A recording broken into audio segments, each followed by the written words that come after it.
In a machine that uses sponge bars, they are absolutely essential equipment. The machine simply will not knit well without them, and all kinds of problems can occur. We're about to talk about substitutes, and I've got quite a few movies on it because we've done quite a bit of research on it. But I want to start with a disclaimer. I am not suggesting that you replace your sponge bar with something else if you are able to get good original manufacturer sponge bars. It's still the safest choice. And using one allows you to know whether you're having a sponge bar related problem or something else. If you know you have the right sponge bar in good condition, intended by the manufacturer for use on your machine, and you're having problems, you can rule out sponge bar.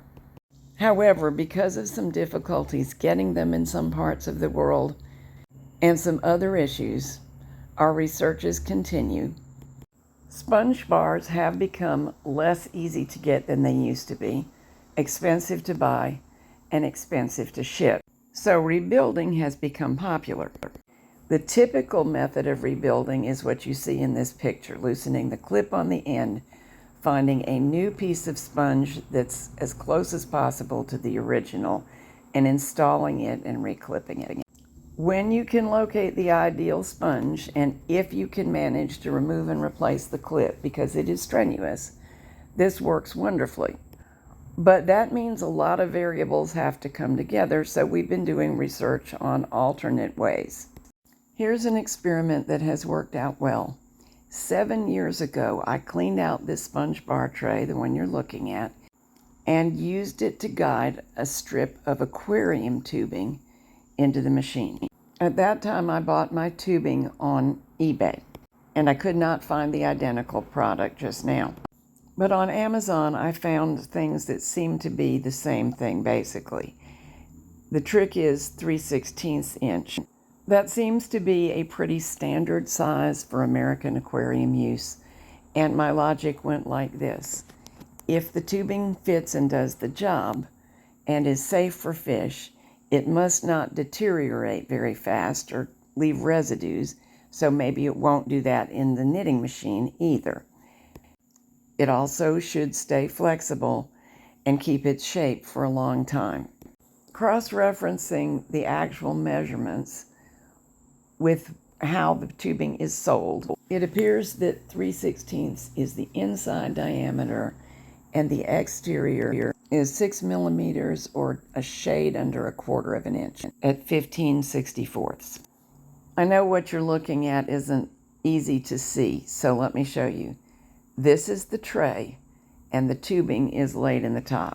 As I remember, I laid the tubing in the tray last time, then flipped it over, holding the ends with both hands, and guided it into the machine because, of course, you have to have sponge side down, in this case, tube side down, and metal side up, pressing the needles down with the sponge or tube. And I think it took me 3 tries to get it situated properly without dropping anything.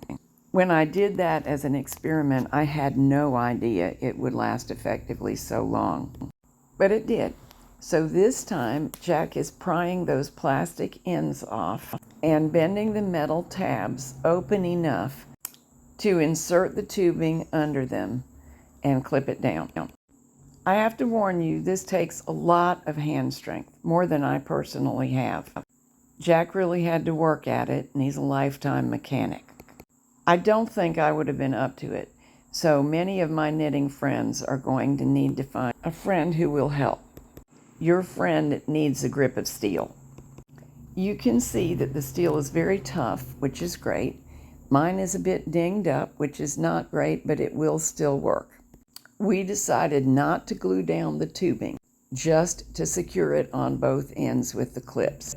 You can see Jack trying various techniques to try to get those edges bent back over to hold the clips properly. While they don't have to be cosmetically lovely, they do have to be smooth enough that they'll slide into the channel. We don't want them snagging or scratching anything. Be aware that tubing that fits well will not look as puffy as a sponge bar. It doesn't compress as much.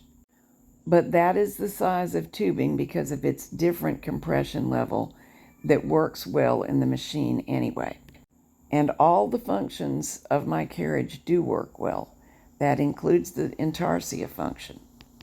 In order to fasten down both ends neatly and get the tubing properly into the machine, it has to be exactly the perfect length to be caught under both clips without making any excess length that would shift out from under the tray when it's in the machine.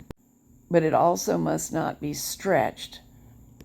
We need it to go in exactly the size and shape it is and not be under any pressure. With that in mind, the second end has to be treated with greater care than the first end.